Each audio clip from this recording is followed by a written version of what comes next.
Spring, 1945. The war was ending, but not yet over. Across the ruins of Germany, smoke still clung to the sky like a final breath of the dying Reich. In a field near Schwerin, under the watch of Soviet guards, rows of captured German women stood motionless, their faces pale, their uniforms still pressed, the last symbol of an empire collapsing into dust. Orders were shouted in rough Russian. Confusion rippled through the line.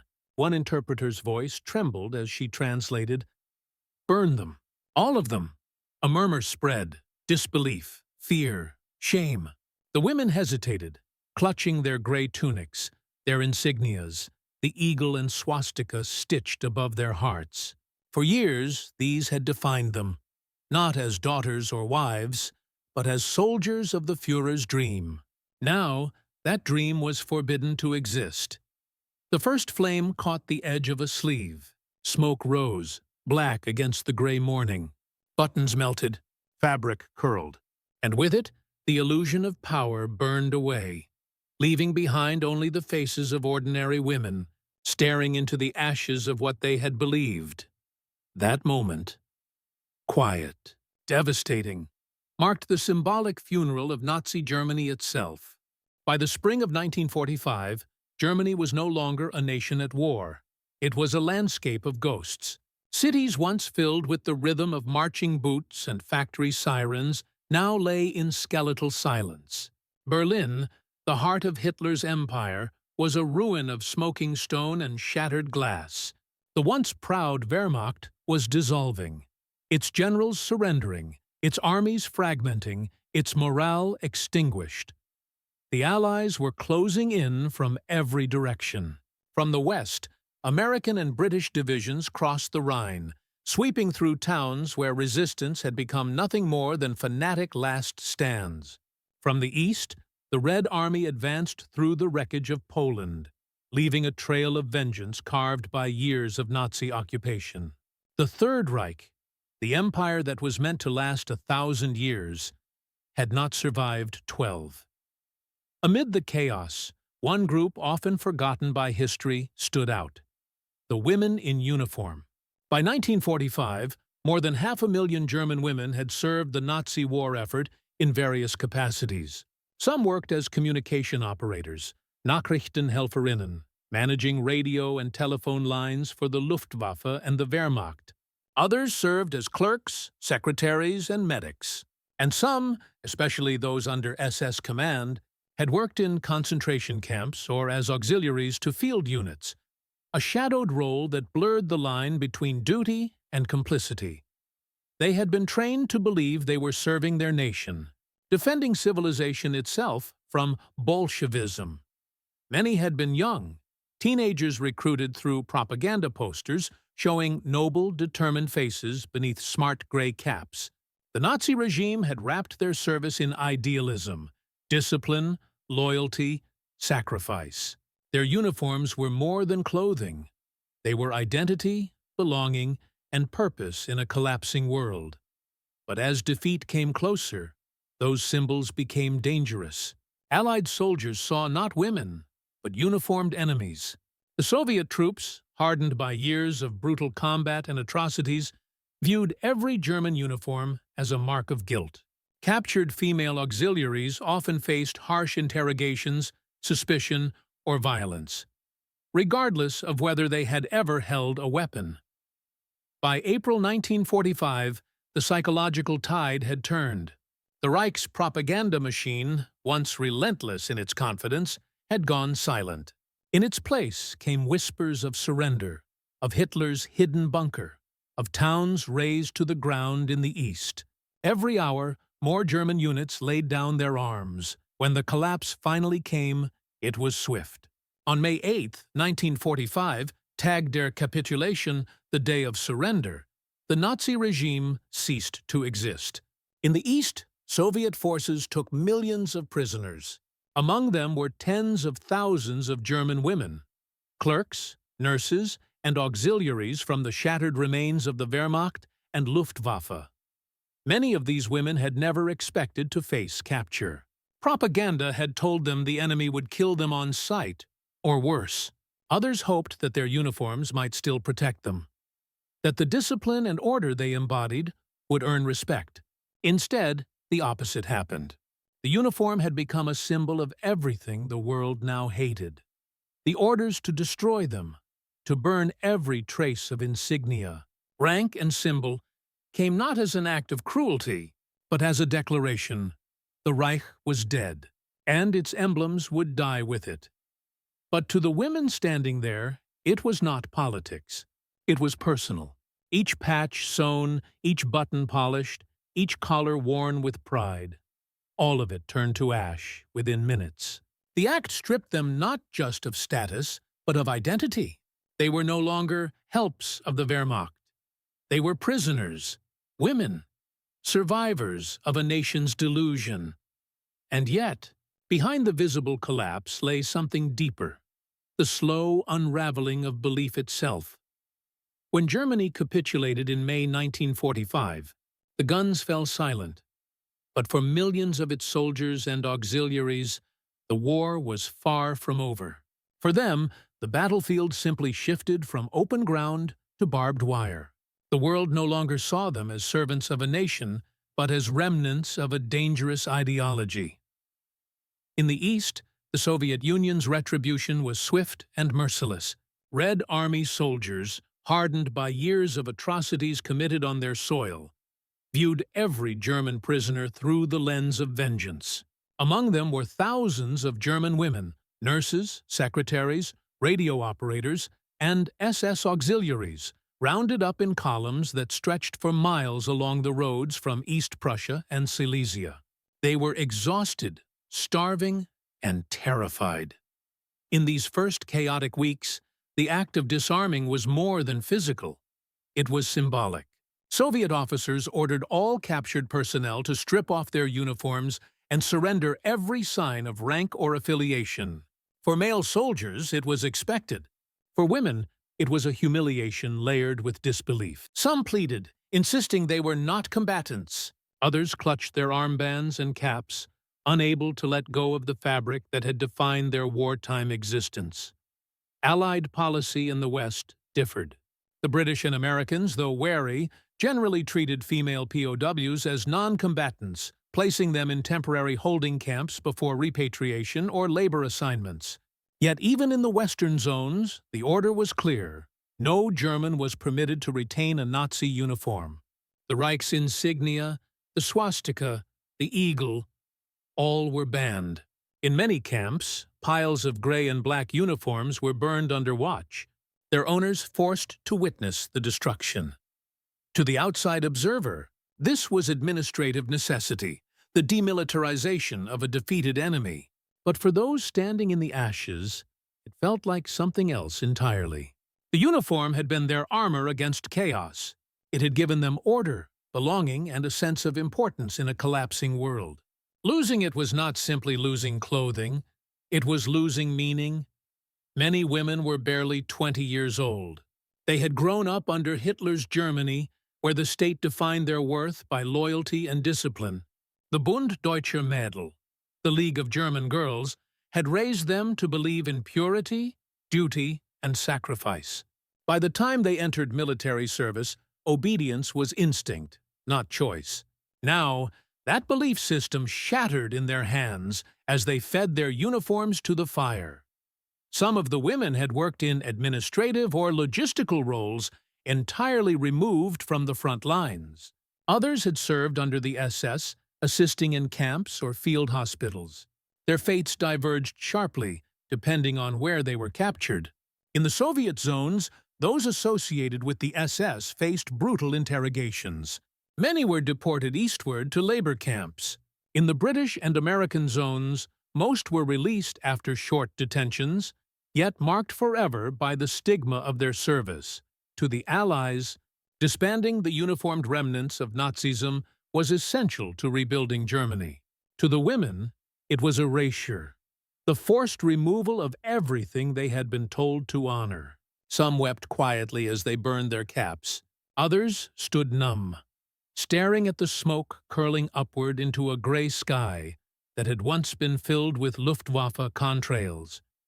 Historians later described this moment as a gendered disillusionment. For men, surrender was defeat. For women, it was identity collapse. They had not been soldiers in the traditional sense, yet they had been absorbed into the war machine, both celebrated and used by it. When that machine died, so did their place in it.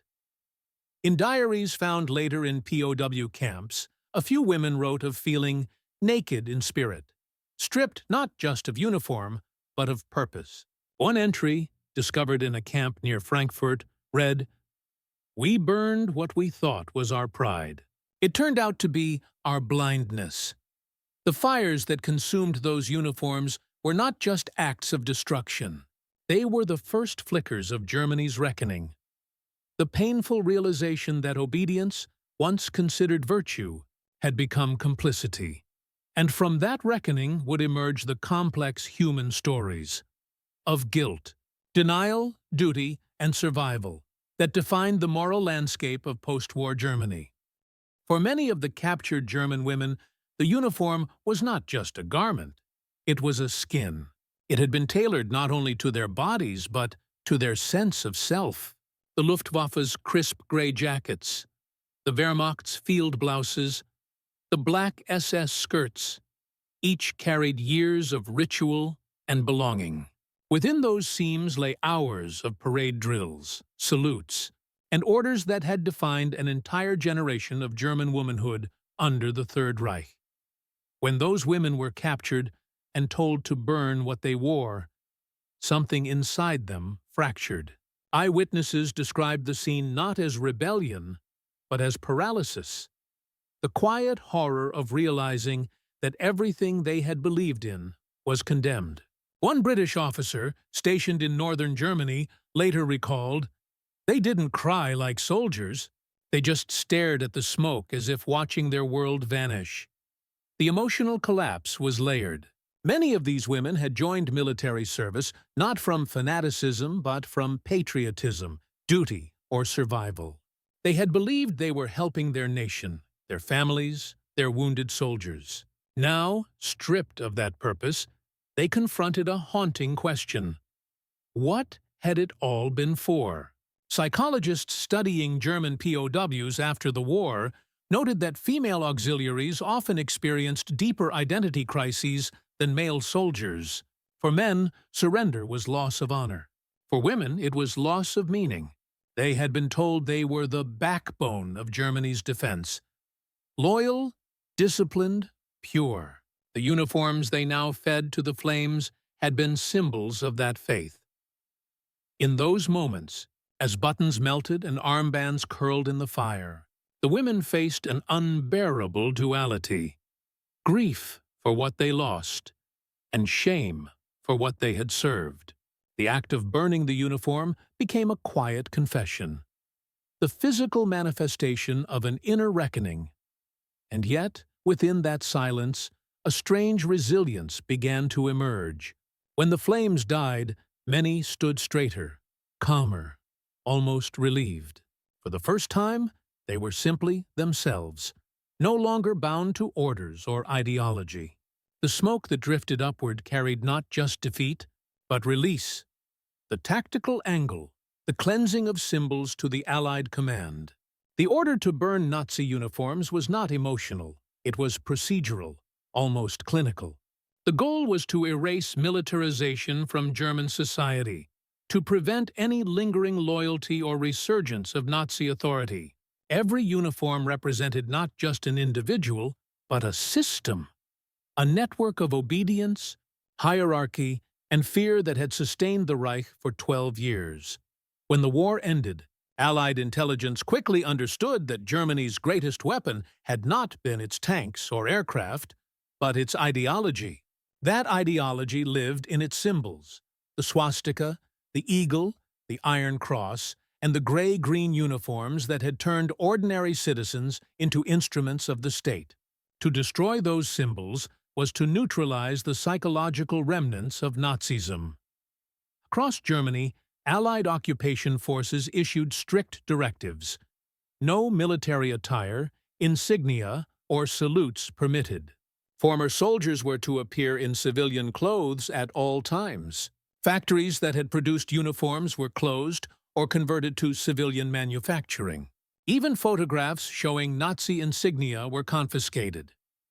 In POW camps, the process was systematic. Captured troops were divided by rank and gender. Weapons were piled separately. Rifles in one heap, bayonets in another, uniforms in a third. Fires were lit. The symbolism was clear. The tools of war would be turned to ash. For female auxiliaries, the order carried a sharper sting. Unlike the men, they had little idea how to exist outside of the rigid system that had defined them. Their uniforms had been both armor and shield, protecting them from chaos and from being seen as ordinary women in a collapsing country. Now, stripped of it, they were exposed, socially, emotionally, and often physically. Allied observers noted that many of these women clung to their uniforms until the last possible moment. Some tore off the insignia but tried to keep the fabric, pleading that it was just clothing. Others obeyed silently, throwing their garments into the fire without a word. But for the Allied officers overseeing it, there was no room for sentiment. They understood the danger of leaving any trace of the old symbols behind. Germany's post-war reconstruction required a clean slate. Every remnant of the old order, even the stitching on a sleeve, carried the potential to reignite belief. Behind the scenes, the Allied Psychological Warfare Division understood this on a deeper level. The act of burning the uniforms was, in essence, psychological disarmament. It sent a message: you are no longer soldiers. You are no longer part of the Reich. You belong to a defeated past. And so, in fields, courtyards, and camp yards across Europe, the fires continued. Gray smoke rising over the rubble of a nation that had defined itself by discipline. Uniforms burned, and with them, the structure of obedience that had bound millions. The human pain and tactical necessity intertwined that spring. Emotion and policy feeding the same flames. But the story of those fires was not just about loss, it was about confrontation. Moral, personal, and political. Next came the question no order could answer. What did it mean to be guilty? And what did it mean to be deceived? When the uniforms turned to ash, so too did the illusion of innocence. For years, these women had served a machine whose crimes had stretched across continents, yet many had never seen the killing fields, never entered a camp, never pulled a trigger. Still, they had been part of it. Every typewritten report, every decoded message, every orderly transmission had kept the Nazi state alive. After the war, moral lines became blurred. Could someone who had never committed violence still be complicit in it? Could obedience absolve guilt? The Nuremberg trials would later wrestle with those same questions. But in 1945, for the women in the camps, morality was not debated. It was felt. Historians later found in their diaries a haunting mixture of denial and awakening. One entry read, "We thought we were only serving the fatherland. We did not see what was done in its name." Another wrote, "When I burned my uniform, I understood for the first time what I had been wearing." To the Allies, the destruction of Nazi symbols was meant to erase ideology. But to those who wore them, the act exposed something deeper: the frailty of conscience in the face of obedience. The regime had built its strength on ordinary people doing their duty without question. And now, in captivity, that obedience offered no comfort, only shame. Some of the women refused guilt entirely, insisting they had been only secretaries, only radio operators. Others broke down during interrogations, confessing they had believed, truly believed, in Hitler's promises of salvation. Both responses revealed the same wound: the human need to find meaning, even in error. In the ashes of their uniforms, The women confronted the reality that duty without morality is hollow. They were not war criminals in the legal sense, but they carried the moral residue of a system built on blind loyalty. And that realization, quiet, unspoken, was perhaps the harshest punishment of all. The gender angle, the unraveling of a false empowerment in the early years of the Third Reich. Propaganda had promised German women a noble mission to serve the nation as mothers, nurses, and helpers. But by 1943, as the war consumed more men, that mission expanded. Women were called to fill the gaps, to operate radios, man anti-aircraft guns, and serve alongside troops. For many, it was a moment of empowerment. The uniform gave them authority in a patriarchal world. For the first time, young women stood on airfields, issued commands, and handled coded military communications. They felt indispensable. The Reich had given them equality, or so it seemed. But this empowerment was never liberation. It was exploitation masked as honor. Their service was conditional, defined by the same ideology that reduced women to tools of the state. They were to serve, but never question, to sacrifice, but never decide. Even their uniforms, designed for practicality, carried a message of subordination. When those same women were captured and stripped of that uniform, the illusion collapsed. What they had mistaken for equality was obedience in disguise. In the eyes of the enemy, they were not soldiers. They were women again, prisoners, objects of pity or contempt. Sociologists studying post-war Germany later described this as a double defeat. The women lost not only their war, but their brief moment of agency. The same uniform that had elevated them now marked them for shame. Some found solace in silence, never speaking of their service again. Others sought to reclaim their humanity through work, motherhood, or denial. In both cases, the experience revealed a cruel irony, that Nazi Germany had given its women a taste of strength only to use it as a weapon of control. When those uniforms burned, it was not just a military symbol disappearing. It was the collapse of a gender illusion that had sustained a generation. 5. The enemy's view: vengeance, pity, and confusion. To the Soviet and Allied soldiers who encountered these women, the scenes were often bewildering. Many had expected to capture hardened fanatics, yet found frightened girls in pressed uniforms, some barely out of school. For Soviet troops, the emotions were tangled: anger, desire, contempt, pity. The Red Army had seen its villages burned, its families murdered, its comrades tortured. The sight of any German uniform, even worn by a woman, ignited fury. Reports from the front mention incidents where captured auxiliaries were beaten or worse. But there were also moments of strange restraint, when soldiers, exhausted by vengeance, simply looked away. In the Western zones, Allied soldiers often viewed the women with detached curiosity. They were reminders of a defeated enemy stripped of myth. Some American GIs described them as the last ghosts of Hitler's army, standing in orderly lines, still trying to salute out of habit. Others pitied them, seeing in their eyes the realization that their world had been built on lies. For both sides, the burning of the uniforms was more than an order. It was theater. The victors watched the vanquished dismantle their own myth, thread by thread, until nothing remained but human faces in the smoke.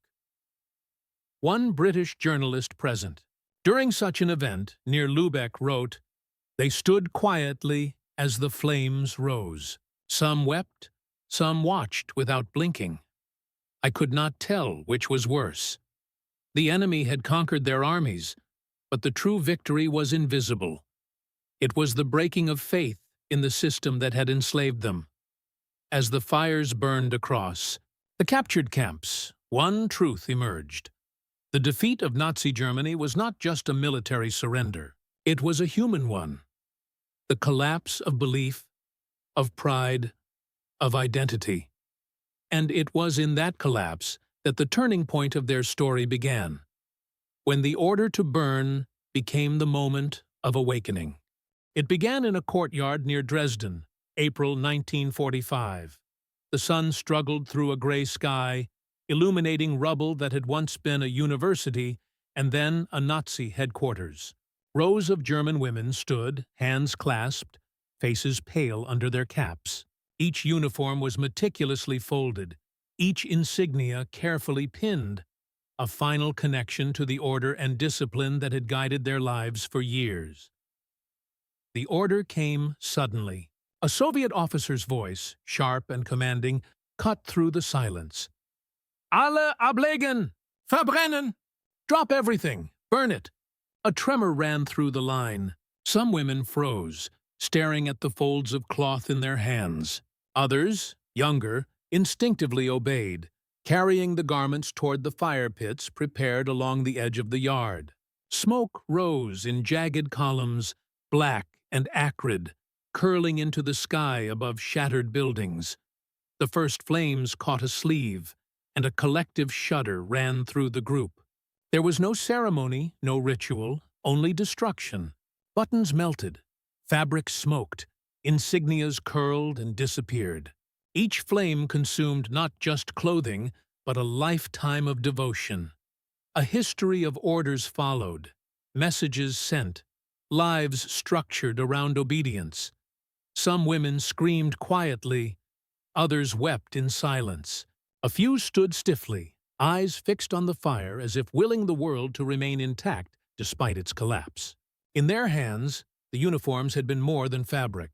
They had been shields against chaos. Now, those shields burned in the open air, leaving nothing but exposed, trembling humanity. Witnesses later recalled the paradox of the moment. The act was both violent and strangely calm. There were no bullets fired, no bombs dropped. Yet in the quiet, the war reached its emotional apex. The destruction of symbols became more devastating than any battle. Soldiers had surrendered. Cities had fallen. But here, ideologies were dying in slow, visible increments. In Berlin, similar scenes unfolded simultaneously. Female auxiliaries in Soviet-occupied districts were gathered in makeshift yards and fields. Orders echoed in multiple languages as interpreters conveyed the same command. All uniforms destroyed, all symbols gone. For many, the act was a form of personal execution. Uniforms that had once granted respect and authority were reduced to ashes beneath their eyes. One young woman, barely 17, remembered later, "I held the eagle on my cap as it curled into black smoke.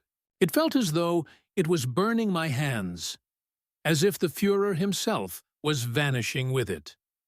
The physical act of burning was only half the ordeal. The psychological toll was immense. Women who had marched in step, typed messages for officers, or tended wounded soldiers were now confronted with the void left by obedience. Without the uniform, there was no role, no structure, no purpose, only the cold reality of being a prisoner. In some camps, fires were fueled in sequences, almost ceremonial. Officers directed women to remove insignias first, then jackets, skirts, and finally caps. Each step stripped a layer of identity. In a courtyard near Magdeburg, one woman later wrote in her diary, "When my cap burned, I realized I was no longer a helper, no longer a soldier, no longer anyone, only a girl who had followed orders without thinking." The turning point was universal. The realization that the Reich, and all the belief that had sustained it, was truly gone. The flames were not just physical. They ignited recognition. Obedience had a cost. Faith had a cost. Pride had a cost. Even the Soviet guards were affected. They had expected defiance, perhaps even hatred. Instead, they witnessed resignation, fear, and grief. Many reported later that the women's silence was louder than any cry. The fires consumed uniforms, but they also consumed certainty, trust, and self-perception. And in that moment, across multiple camps, the unthinkable became visible. A generation raised to believe in order, discipline, and ideology now faced the stark reality. The system they had served had no place for them anymore. Their world had ended not with a battle, but with smoke rising from the ashes of their own hands. The act of burning uniforms became the ultimate turning point. It was not a victory in the traditional sense, nor was it defeat alone. It was transformation. From this devastation, the women emerged changed. Some hardened by shame, others numbed by loss. Every burnt sleeve, every melted button was a reminder that survival now depended not on obedience, but on adaptation. The Reich was gone. Their identities as part of it were gone. And yet, life, harsh, uncertain, human, remained. The fire pits smoked long into the afternoon, a quiet testament to collapse. And as the last wisps of blackened cloth disappeared, the women turned toward the next chapter. A world without orders, without ideology, and without uniforms. The fires spread across fields and courtyards, each column of smoke a marker of an ideology consumed. From Schwerin to Lübeck, Dresden to Magdeburg, women stood in silence, watching the last traces of their former authority vanish into the sky. What had been fabric, buttons, and insignia became ash. Yet the act carried a weight far heavier than mere destruction. For these women, the flames were a mirror. Each curl of smoke reflected their own lives. Now unmoored, they had served faithfully, carried messages across battlefields, tended the wounded, and obeyed orders without question. Their uniforms had been shields, protection from the chaos of defeat, affirmation of purpose, and a link to the Reich's promise of honor. With the fire, all of it was gone. Eyewitnesses described moments of eerie stillness. Some women stood rigid, staring into the blackening edges of their jackets. Others slowly knelt, collecting remnants of fabric from the ashes, as if salvaging pieces of their lost selves. In one camp near Dresden, a former Luftwaffe communications operator later recalled, "I watched the eagle on my sleeve melt. I could not cry. I could not speak. I only understood that I had been part of something that no longer existed. And it had nothing to do with me anymore." The symbolism was unmistakable. The uniform had been more than military garb. It was an emblem of obedience, identity, and the illusions of power. By burning it, the captors were not merely enforcing rules, they were orchestrating a psychological reckoning. The Reich's authority had been absolute, yet now it could be reduced to ash by hands it had once commanded. Soviet reports from the time noted that the women often appeared disoriented, staring blankly as flames consumed fabric and insignia alike. One officer wrote, "It was not hate that I saw in their eyes. It was shock. They had believed, and now the belief was gone. The uniforms burned, but their faith in them burned as well." Western observers, too, were struck. A British journalist in Lübeck described the scene. "They did not run, nor did they fight. They simply watched as the symbols of their nation disintegrated, and in that quiet, one could feel the weight of history turning." The act carried dual truths. For the captors, it was a practical measure, removing the possibility of continued allegiance to a fallen ideology. For the women, it was a profound moral and emotional rupture. One historian later noted, "The destruction of these uniforms was an invisible battle, a confrontation between belief and reality, obedience and conscience. In some camps, women resisted quietly, attempting to salvage buttons or folds of fabric. Their efforts were subtle, almost ritualistic. It was as if by touching the remnants of the uniform, they could preserve a fragment of identity or dignity.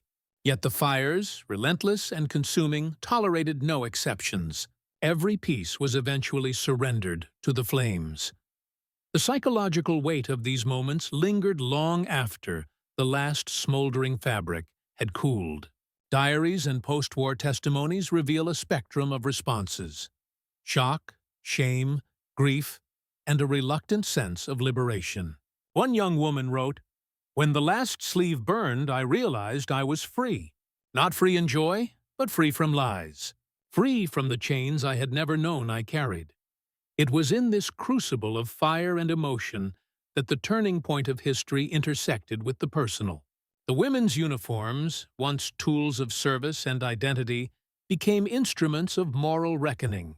What had been a symbol of pride and purpose was now a lesson in obedience's cost and in ideology's impermanence. Across Germany, each fire told the same story. Ashes drifted over rubble, over broken cities, over the landscapes of defeat.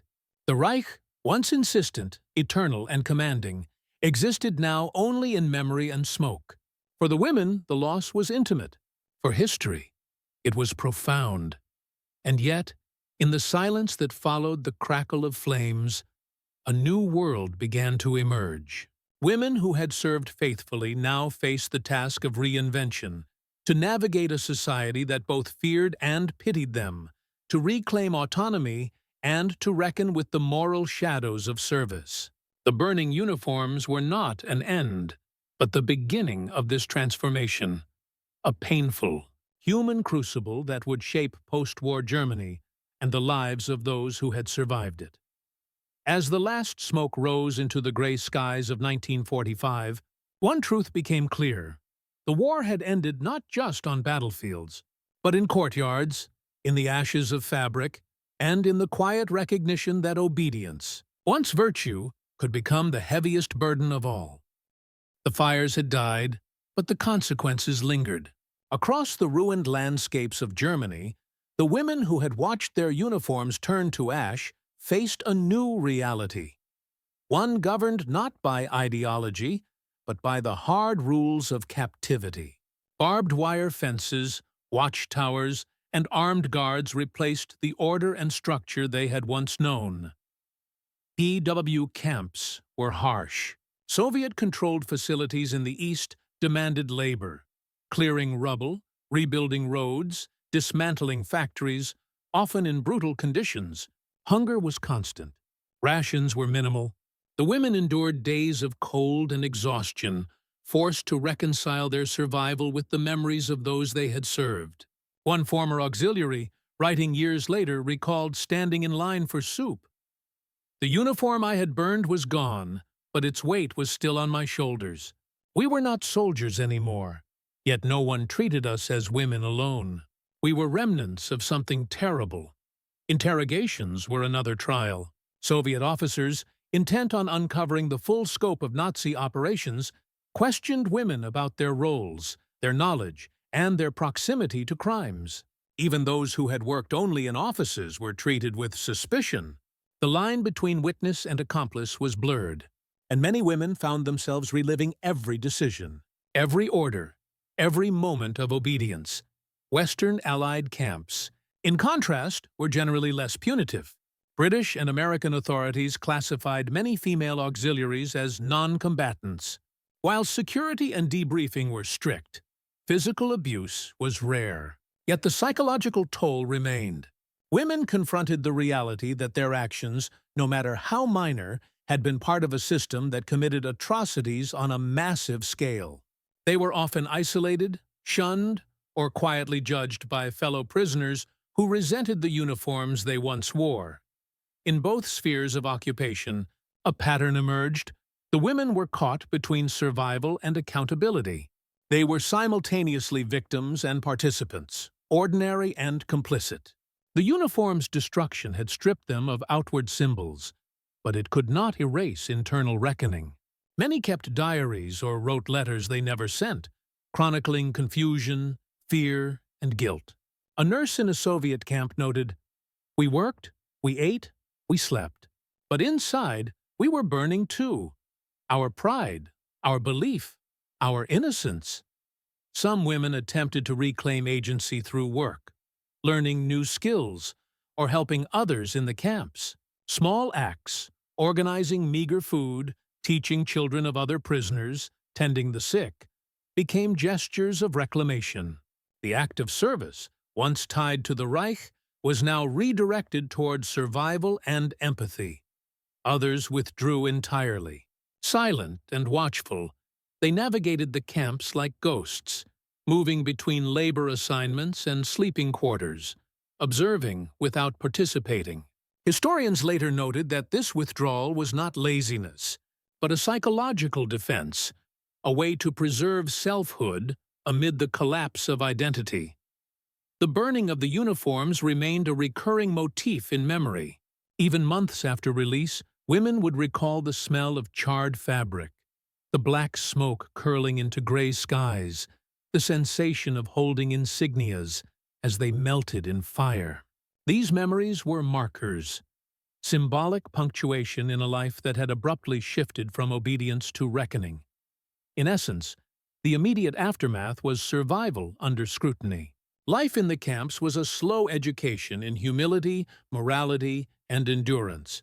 The uniform that had once commanded respect and defined purpose had been replaced by nothing but the stark reality of being human, alone and accountable to forces far greater than oneself. And yet, amid the hunger, interrogation, and labor, small sparks of resilience appeared. The women began to see possibilities beyond the uniform, beyond the ideology, beyond the past. The first step of post-war life was painful, but it was a beginning, a tentative movement from obedience to self-definition. The uniform had burned, the Reich had fallen, and the women, fragile, frightened, and flawed, had survived. The war had ended, yet the echoes of 1945 lingered for decades. For the women who had burned their uniforms in Soviet and Allied camps, liberation was not celebration. It was the beginning of a new struggle. They returned to a country unrecognizable, cities leveled, families scattered, and social structures dismantled. The absence of the Reich left a vacuum, both in society and within themselves. Western Germany faced reconstruction and Allied occupation. Women who had served in administrative or auxiliary roles were released from POW camps relatively quickly, but freedom brought little relief. Many were stigmatized as Nazi women, even if they had never fought or committed crimes. Neighbors and former colleagues avoided them. Schools and workplaces were wary.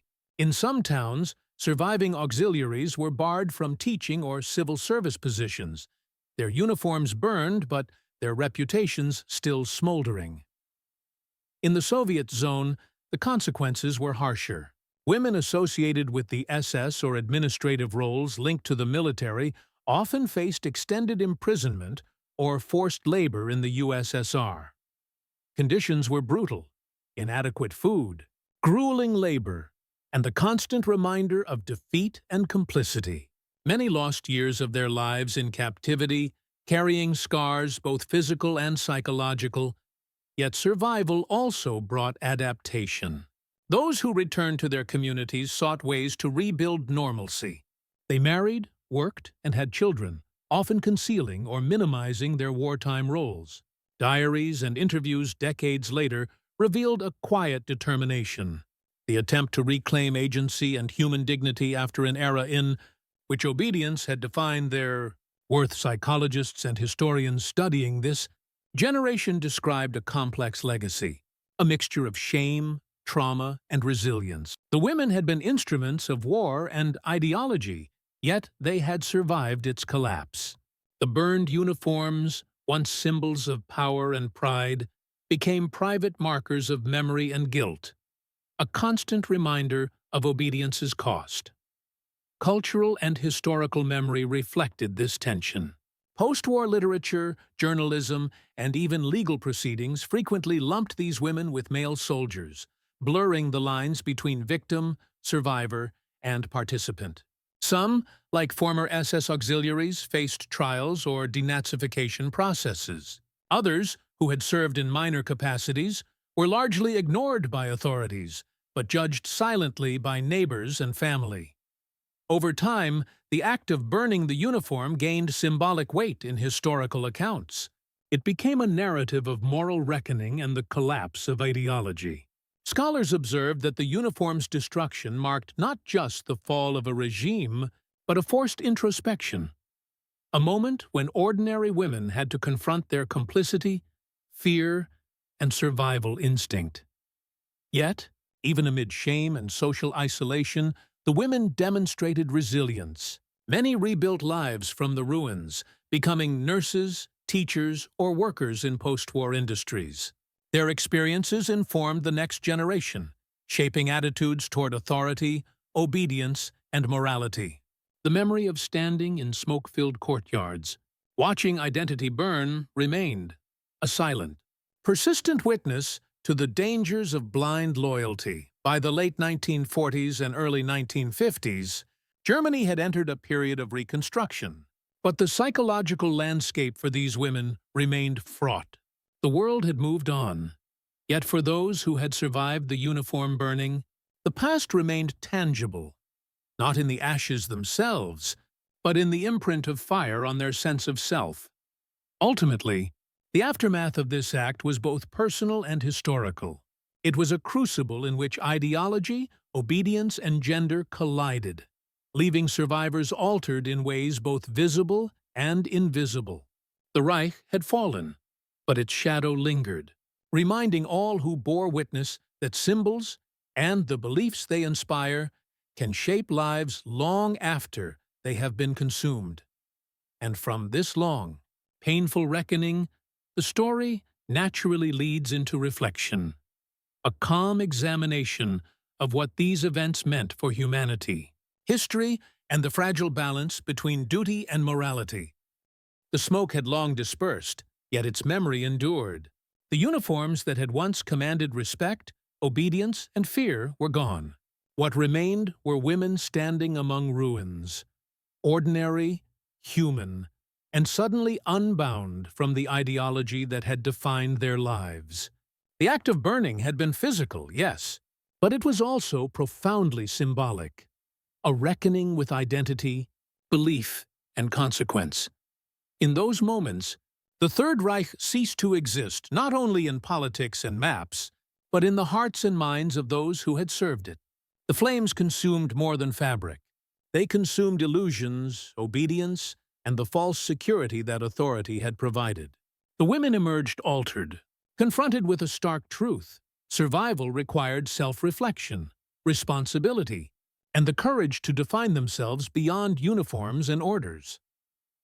Historically, these fires mark an unusual form of surrender, not on battlefields, but in human consciousness. They remind us that war is not only measured in territory or casualties, but in the transformation of belief, in the dismantling of power structures that once controlled thought, and in the moral challenges faced by ordinary people caught in extraordinary systems. There is also a lesson about ideology and identity. Clothing, symbols, and rituals can shape behavior, grant purpose, and obscure conscience. Yet when those symbols vanish, what remains is raw humanity, fragile, resilient, and capable of both reflection and renewal. The burned uniforms left an empty space, but within that void, a new understanding of morality and selfhood could take root. For the women who lived through it, the ashes were both punishment and liberation. They carried shame, guilt, and fear, yet also survival, awareness, and the possibility of reinvention. History remembers them not as soldiers, nor merely as victims, but as witnesses to the collapse of a regime that had once promised meaning and delivered devastation. In the quiet aftermath, one image lingers, the smoke rising from scorched fabric, drifting over ruined towns, over shattered lives, and over a Europe learning the cost of obedience. From that smoke, the world glimpsed a profound truth. Power and ideology are fleeting, but conscience, memory, and humanity endure. The Reich had fallen. The uniforms were gone, and from the ashes, life, reckoning, and understanding quietly began.